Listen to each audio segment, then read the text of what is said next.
واللہ اس خاکسار صحافی نے یہ نام پہلے نہیں سنے، اس لیے نہیں سنے کہ یہاں کسی اخبار کا کوئی نمائندہ نہیں پہنچتا اور جو کچھ یہاں ہوتا ہے اسے خبر نہیں سمجھا جاتا، خواہ وہ قتل ہو یا ڈاکہ ہو۔ میں نے کہا ایک لاش سے کیا اندازہ ہوتا ہے؟ غالب بولا انہوں نے سب کو مار دیا ہوگا، ان سے کچھ بعید نہیں۔ میں نے کہا کیا وہ انہی 5 میں سے ایک تھا؟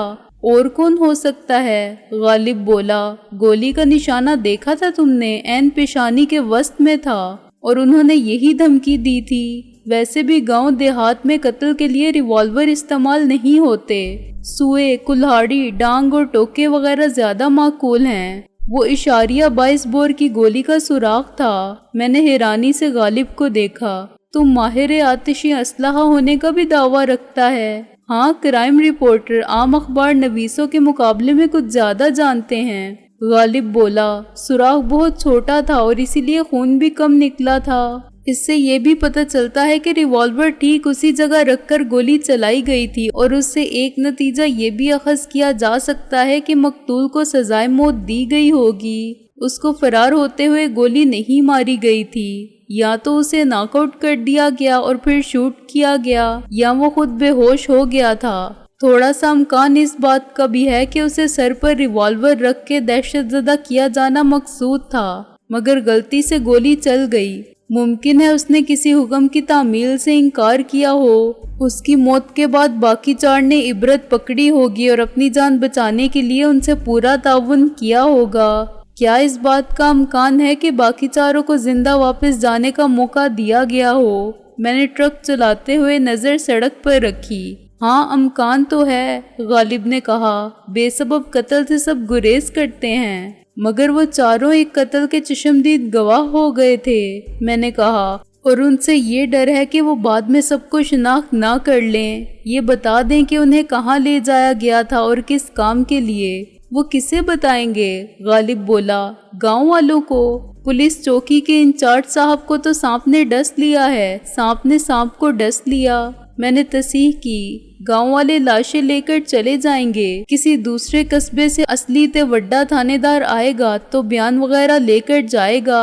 تفتیش کون کرتا ہے کہ مجرموں کو ڈر ہو؟ یہاں ساری کاغذی کارروائی ہوتی ہے۔ دلاور اور پیڈرو جیسے مجرم ان گاؤں کے لونڈوں کی گواہی سے ڈرنے والے نہیں۔ اس نے اہمیت ہی نہیں دی ہوگی کہ کسی سے کہتے ہیں تو کہتے پھریں۔ غالب نے کہا البتہ سراج پہنچا تو گاؤں کی شامت آ جائے گی۔ ایک دن کی بادشاہت میں جو اچھے کام ہم نے کیے تھے سب الٹے ہو جائیں گے۔ پیڈرو اور اس کے ساتھیوں کے خلاف وہ کسے بولنے دے گا؟ وہ تو حوالدار کی موت کو بھی قتل کا کیس بنائے گا اور اس نوجوان کی لاش کو بھی ہمارے کھاتے میں ڈالے گا۔ ساری گواہیاں ہمارے خلاف لے گا اور تلاش کرے گا تو ہماری۔ پیڈرو اور اس کے ساتھ آنے والوں کے لیے کوئی خطرہ نہیں۔ ہمارے اور پیچھے والے حصے کے درمیان کیبن کی دیوار حائل تھی اور ہماری بیک پر ایک شیشہ تھا جس میں سے ہم محسن اور کیتھرین کو دیکھ سکتے تھے، لیکن درمیان میں دودھ کے ڈرم حائل تھے۔ صبح کے 4 بج گئے تھے اور آسمان پر ستارہ سحری پوری آب و تاب کے ساتھ نمودار ہو چکا تھا۔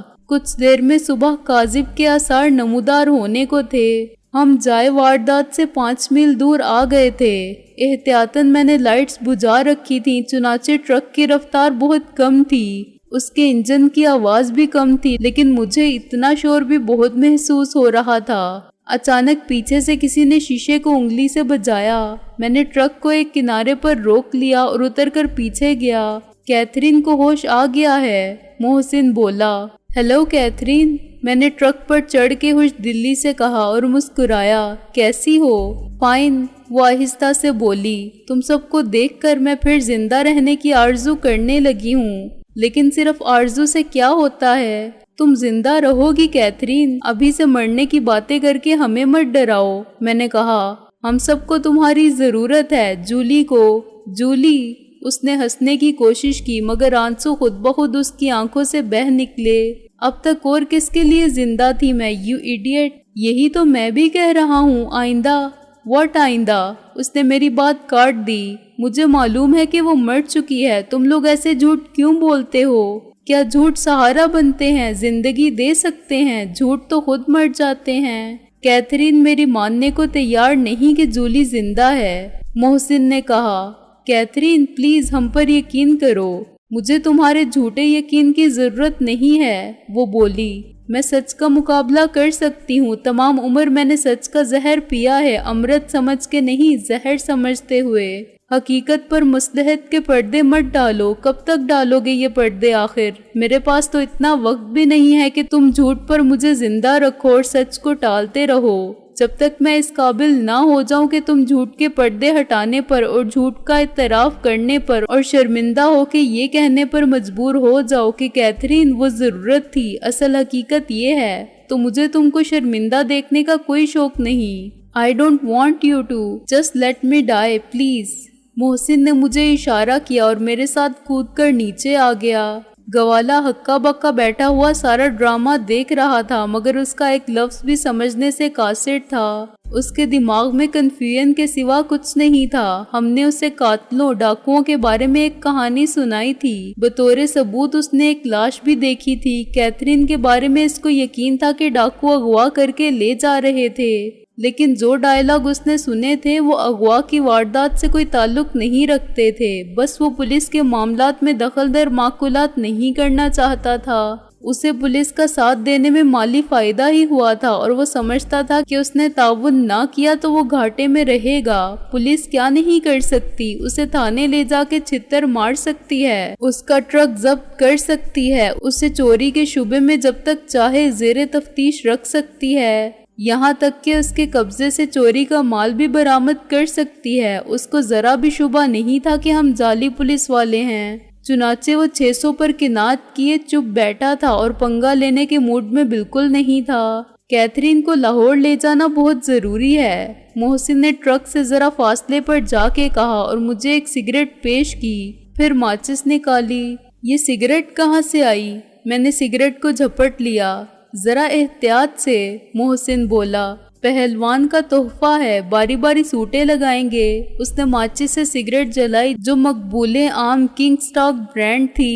اس کا تن و تلخ بارودی دھواں میرے خالی پیٹ میں گھوسے کی طرح لگا، مگر جسے نشے کی لت ہو وہی طلب کی اذیت کو جانتا ہے اور نشہ ٹوٹنے کے اعصابی دباؤ کو محسوس کر سکتا ہے۔ پھر نشے کے لیے جو بھی ملے، وہ ادنا ہو یا اعلیٰ، سب نعمت ہے۔ کیتھرین کو لاہور لے جانے کی ضرورت سے انکار نہیں کیا جا سکتا، مگر ہم تو غالباً مخالف سمت میں جا رہے ہیں۔ میں نے ایک طویل کش لینے کے بعد بہت پرسکون ہو کے کہا، جب تک وہ جولی کو اپنی آنکھوں سے نہیں دیکھ لے گی اسے کسی کی بات کا یقین نہیں آئے گا۔ محسن بولا، میں نے اسے ساری صورتحال سمجھانے کے لیے بہت سر کھپایا، مگر وہ اسے بھی جھوٹ سمجھتی ہے کہ شہلا زندہ ہے۔ میں سمجھتا ہوں کہ اس کا ہمارے ساتھ رہنا خطرناک ہے، اس کی حالت زیادہ اچھی نہیں ہے بلکہ کسی حد تک تشویشناک ہے۔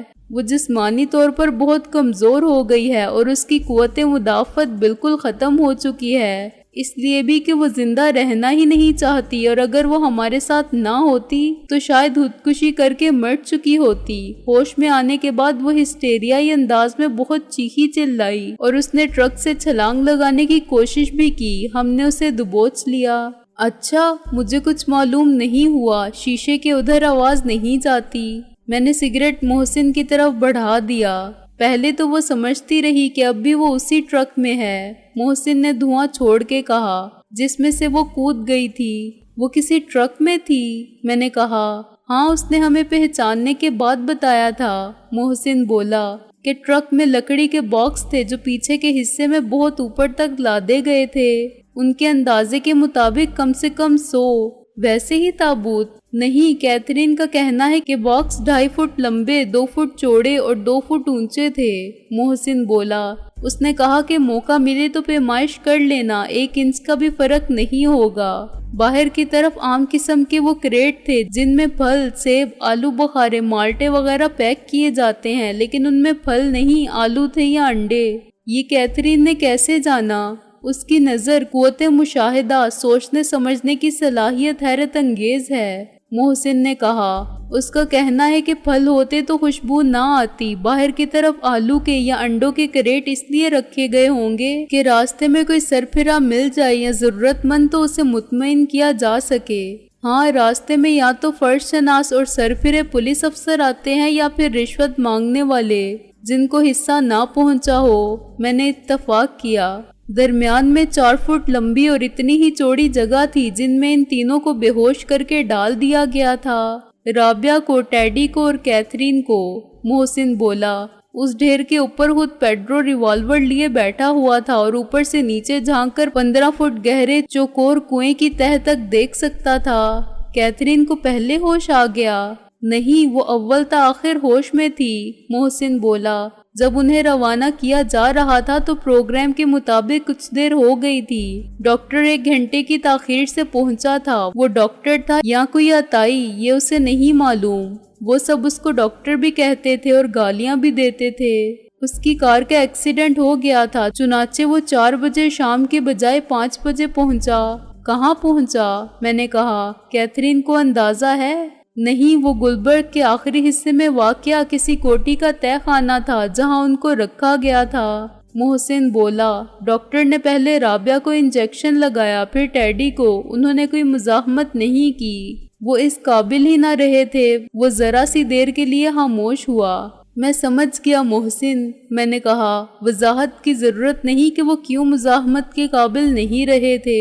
جب کیتھرین کی باری آئی تو نہ جانے کیسے ڈاکٹر کے ہاتھ سے گر کے دوا کی شیشی ٹوٹ گئی، محسن نے کہا، اور سگریٹ کا آخری ٹوٹا مجھے دیا۔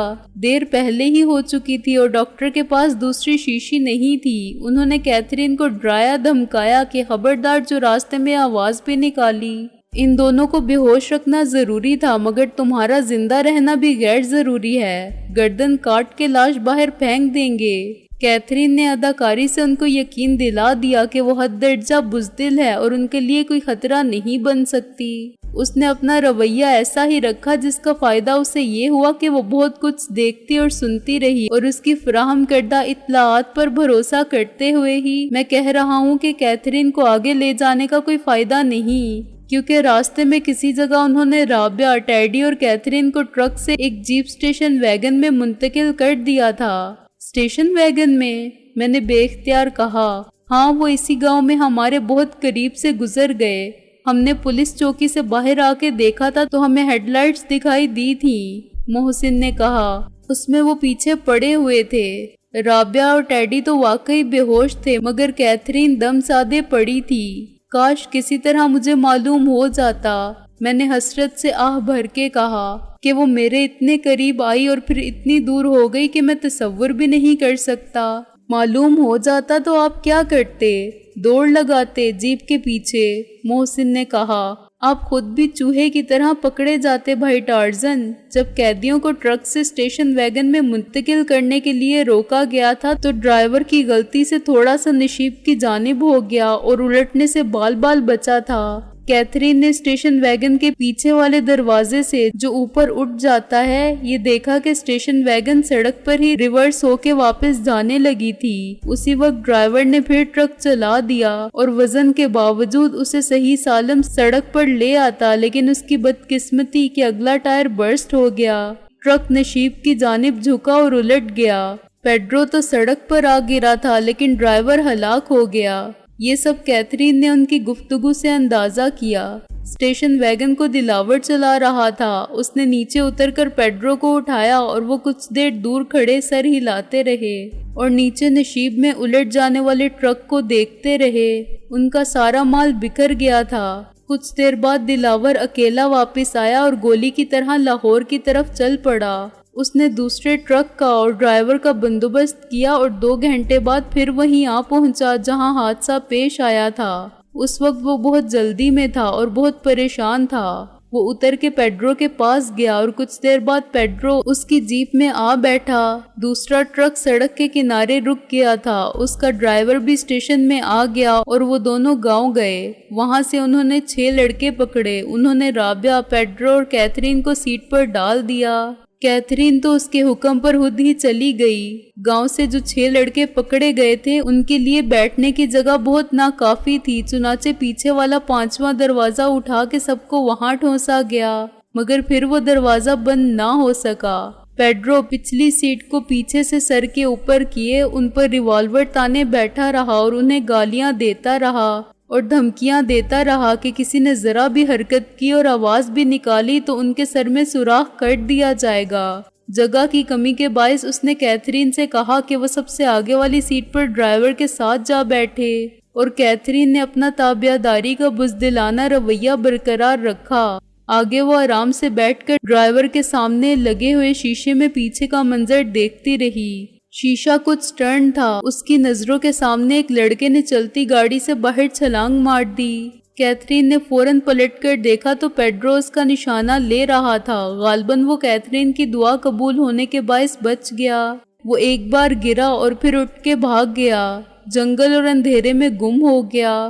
پیڈرو کا ارادہ اس کے پیچھے جانے کا تھا، مگر دوسرے شخص نے کہا کہ وقت ضائع ہوگا، وہ لڑکا جنگل کے راستوں سے واقف ہے، اب ہاتھ نہیں آئے گا۔ 5 لڑکے کافی ہیں، ان سب کو وہ اسی لیے لے گئے تھے کہ نیچے بکھرا ہوا مال دوسرے ٹرک میں لوڈ کریں۔ وہ یقیناً بہت بھاری کریٹ ہوں گے، اور 100 کریٹ ہوئے تو ہر شخص کو 20-20 کریٹ نیچے سے اٹھا کے ٹرک تک لانے پڑے ہوں گے اور پھر ٹرک میں رکھنے پڑے ہوں گے۔ ممکن ہے ٹرک میں پیڈرو کریٹ جمانے پر مامور ہو۔ یہ سب کیتھرین کو نہیں معلوم، صرف اس کا اندازہ ہے۔ میرے اندازے کا کمال بھی تو دیکھ، میں نے کہا۔ بالکل وہی ہوا جو میں نے سوچا تھا، بس اب ولی ہونے کا دعویٰ کر دے، محسن بولا۔ بہت لمبی بات کر دی میں نے۔ قصہ مختصر یوں کہ پیڈرو نے جب اسٹیشن ویگن کو ٹرک کے پاس لا کے روکا تو وہ اور ڈرائیور فوراً پیچھے لپکے کہ اپنی لیبر فورس کو اتاریں اور دلاور سے کچھ کہنے لگے۔ اسی وقت کیتھرین کو فرار کا موقع ملا۔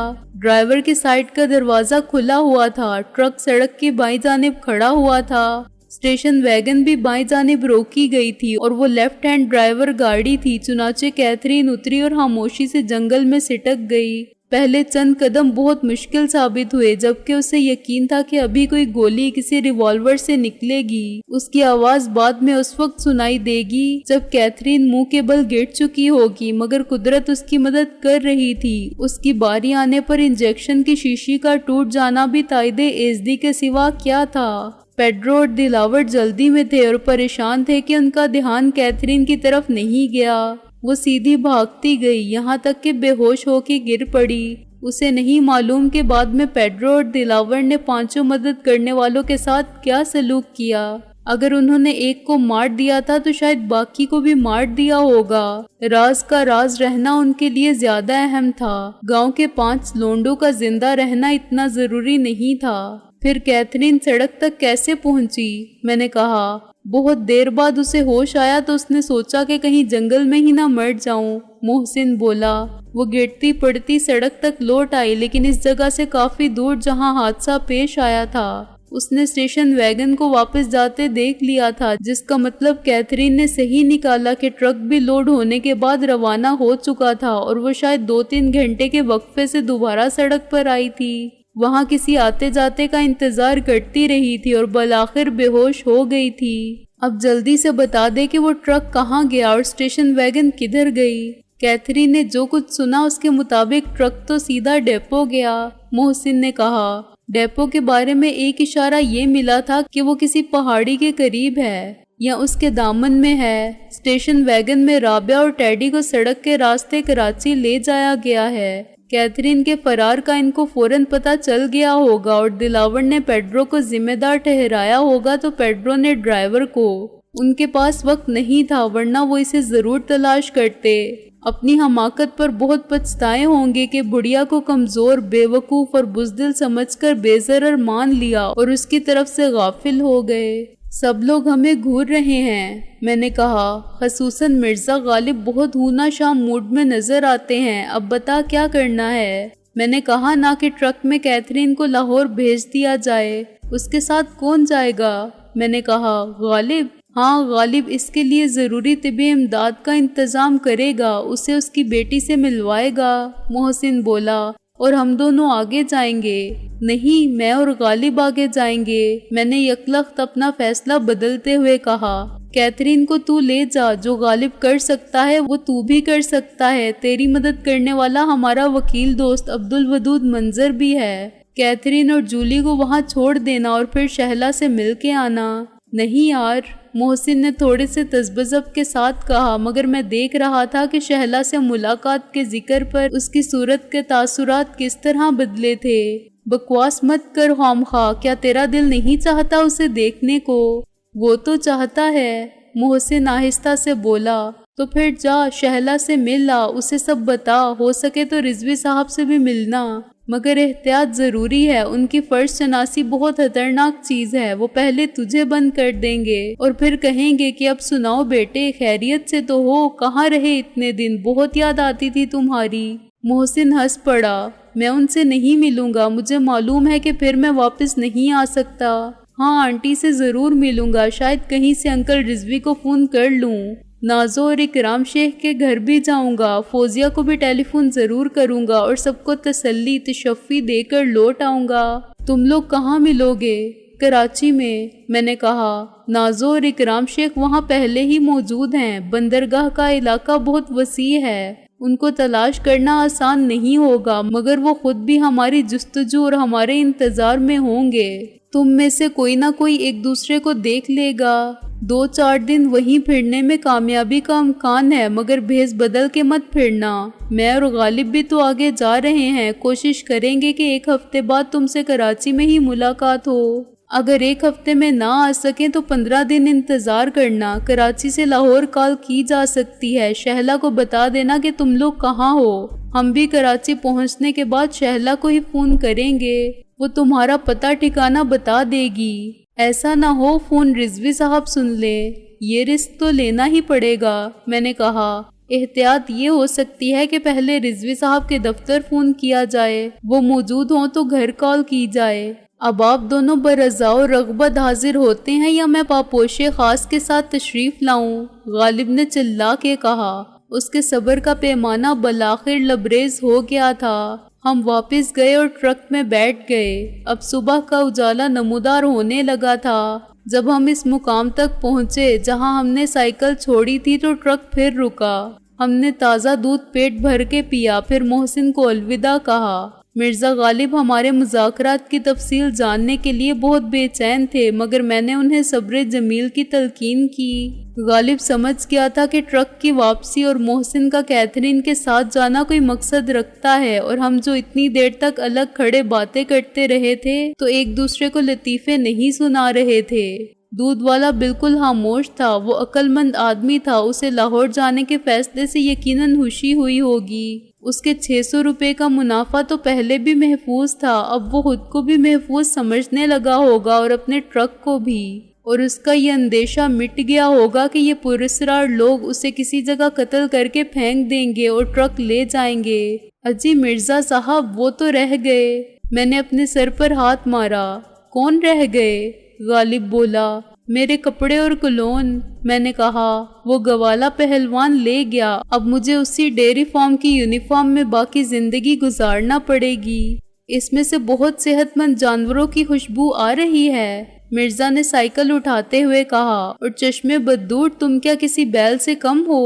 ذرا مجھ سے کہہ کے دیکھ کہ آ بیل مجھے مار، میں نے کہا۔ آ بیل سائیکل پر بیٹھ، غالب نے کہا۔ ہم اس چرخ چوں پترس کی مشہور زمانہ سائیکل کی کزن پر سفر شروع کرنے ہی والے تھے کہ مخالف سمت سے ایک کار نمودار ہوئی۔ غالب نے سائیکل پھر پھینک دی۔ سورج نکل آیا تھا اور درختوں کے ابھی سائے لمبے تھے اور اندھیرے اجالے کی کیفیت تھی، لیکن سڑک پر دھوپ تھی اور چمکتی دمکتی کار پر سے کرنیں پھوٹ رہی تھیں۔ لو مرزا تھا جس کا انتظار، وہ شہکار آ گیا، میں نے کہا۔ اس سے پہلے تو لفٹ مانگتے ہیں اور اس کے بعد ہمیشہ کی طرح اس کے ساتھ وہی سلوک کرتے ہیں جو عرب کے ساتھ اونٹ نے کیا تھا، غالب بولا۔ اونٹ خیمے کے اندر، مالک باہر۔ یہ بھی تو ہو سکتا ہے کہ اس میں تمہارے ماموں چودھری دلاور ہوں۔ غالب سڑک کے کنارے واویلا کرنے لگا، پیٹ پکڑ کر دوہرا ہونے لگا اور ہاتھ ہلانے لگا۔ اس نے اپنے من کے اور سادوں والے حلیے کے لوازمات تو اتار پھینکے تھے، مگر اس کا لباس وہی جوگیا تھا۔ میں نے بھی گوالے پہلوان کا سوٹ چڑھا رکھا تھا، چنانچہ ہم دونوں خالص دیہاتی نظر آتے تھے، اور یہ ہو سکتا تھا کہ کوئی مہذب شہری ہم جیسے کسی بیمار کو بھی اپنی صاف ستھری کار میں بٹھانا پسند نہ کرے۔ چنانچہ میں نے سڑک کے درمیان آ کے دونوں ہاتھ اٹھائے اور دہائی دینے لگا۔ گاڑی مجھ سے چند قدم کے فاصلے پر ٹھہر گئی۔ ایک موٹی توند والے مغرور اور بدتمیز شخص نے باہر سر نکالا اور مجھے ایک گالی سے نوازا۔ مرنے کی صلاح ہے؟ میاں جی مجھے کیوں مصیبت میں ڈالتے ہو، مرو کسی ٹرک کے نیچے آ کے، وہ پہاڑ کھانے والے لہجے میں بولا۔ ٹرک تو ابھی تک نہیں آیا، میں نے معصومیت سے کہا۔ بہت دیر سے کھڑے ہیں اور مرنے کی صلاح تو یہ میرا سالہ کر رہا ہے، تو پھر مجھے کیوں روکا ہے؟ قبرستان لے جانا ہے کیا تمہارے سالے کو؟ نہیں جی، وہ تو آپ کو، مجھے اور ہم سب کو 4 بندے مونڈوں پر چک کے لے جائیں گے۔ میں نے کہا آپ ہم کو آگے تک چھوڑ دو۔ آگے کہاں، آگے تو ساری دنیا ہے، وہ بولا۔ بس جی ڈالیاں سے آگے، میں نے کہا۔ گوالے کی فراہم کردہ معلومات میرے کام آئیں۔ سنگرالی، چلو بیٹھو۔ اس نے برا سا منہ بنا کے پیچھے کا لاک کھول دیا۔ میں بھی اتفاق سے سنگرالی ہی جا رہا ہوں، قسمت اچھی ہے تمہاری، لیکن میری سیٹ خراب مت کرنا۔ میں اور غالب پیچھے بیٹھ گئے۔ اس نامعقول شخص کے رویے پر مجھے بہت تاؤ آ رہا تھا اور اب میں اسے تھوڑا سا شرمندہ کرنے کے موڈ میں تھا۔ کیا آپ مسلمان نہیں ہو جی؟ میں نے گاڑی سے باہر دیکھتے ہوئے کہا۔ اس شخص نے مشتعل ہو کے میری طرف گردن گھمائی۔ کیا مطلب ہے اس بات کا؟ میں تم کو سکھ نظر آتا ہوں؟ وہ دراصل آپ نے پہلے گالی دی تھی۔ میں نے کہا مسلمان تو ملتے ہی پہلے السلام علیکم کہتے ہیں، یہ گالی کس مذہب کا سلام ہے؟ بک بک کرو گے تو اتار دوں گا یہیں۔ وہ شرمندہ ہونے کے باوجود ڈھیٹ بن کر بولا۔ اب تو مشکل ہے، غالب نے کہا۔ ہم بیٹھ گئے تو بیٹھ گئے۔ ہاں اب اٹھائے تو بس اللہ ہی اٹھائے، میں نے سر ہلایا۔ اور دعا ہے کہ آپ کو پہلے اٹھائے، غالب بولا۔ مکار، فریبی، اس نے گاڑی روک دی۔ تم بیماری کا ڈھونگ رچا رہے تھے، نیچے اترو۔ چلو پہلے تم اترو، غالب نے دانت نکال کے کہا۔ نہیں جی پہلے آپ، میں نے کہا۔ پہلے آپ، غالب بولا۔ پہلے آپ، انہوں نے تم سے کہا ہے، غالب بولا۔ نہیں تم سے کہا ہے، پوچھ لو ان سے۔ لا حول ولا قوت، تم دونوں اترو، دفع ہو جاؤ، وہ چلا کے بولا۔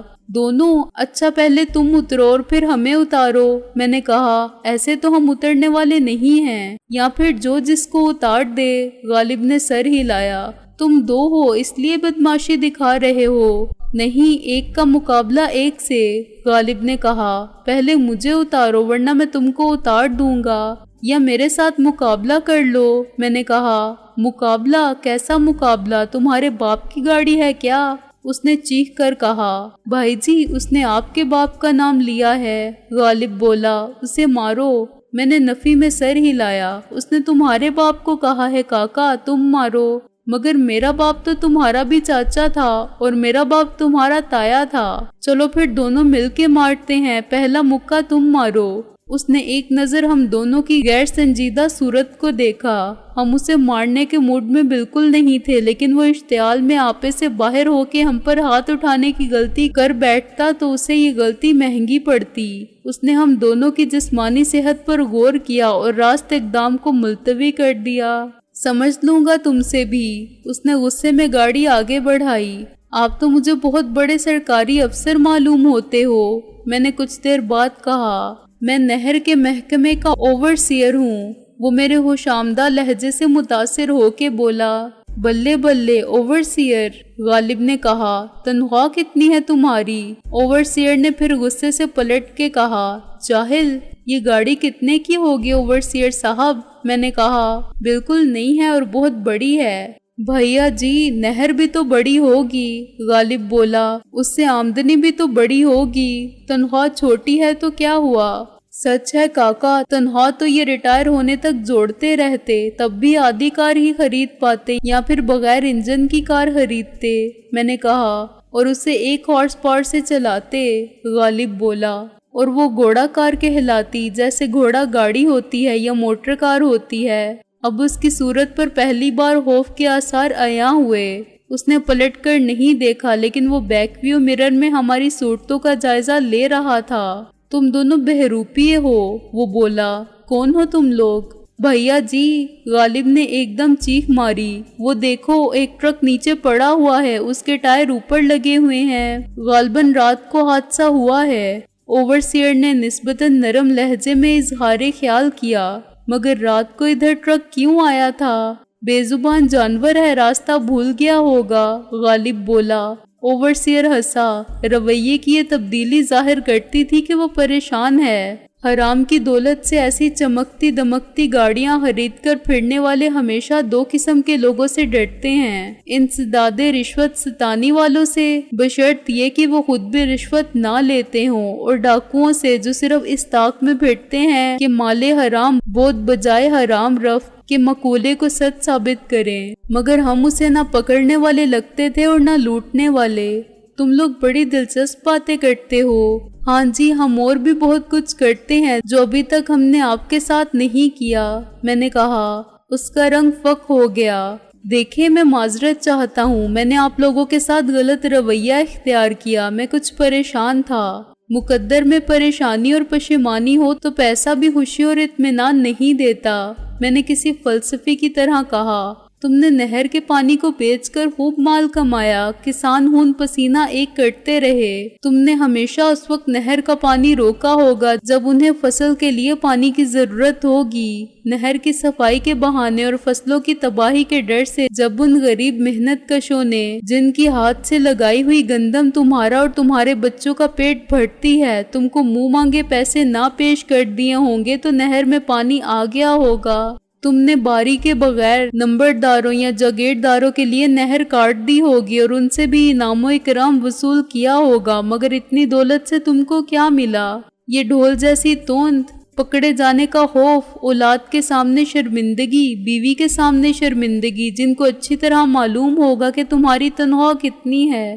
اور تم ہر ماہ کتنے لاتے ہو۔ تم نے ان کے خون میں حرام رزق ملایا، انہیں بے غیرتی کے ساتھ عیاشی کرنا سکھایا۔ اب تم کو بلڈ پریشر یا ڈائبٹیز ہوگی کیونکہ تم مرغن غذاؤں سے پیٹ کا دوزخ بھرتے رہے۔ تمہارا کولیسٹرول لیول اتنا اونچا ہوگا کہ ہر وقت ہارٹ فیل ہونے کے خیال سے تمہارا دل لرزتا ہوگا، مگر تمہاری اولاد منتظر ہوگی کہ تم مرو تو تمہاری لاکھوں کی جائیداد انہیں ملے۔ اس کا نروس بریک ڈاؤن ہونے لگا۔ خدا کے لیے ایسی باتیں مت کرو، مجھے معلوم ہو گیا ہے کہ تم CID کے آدمی ہو۔ ہم صرف آدمی ہیں، ABCD نہیں ہیں، غالب بولا۔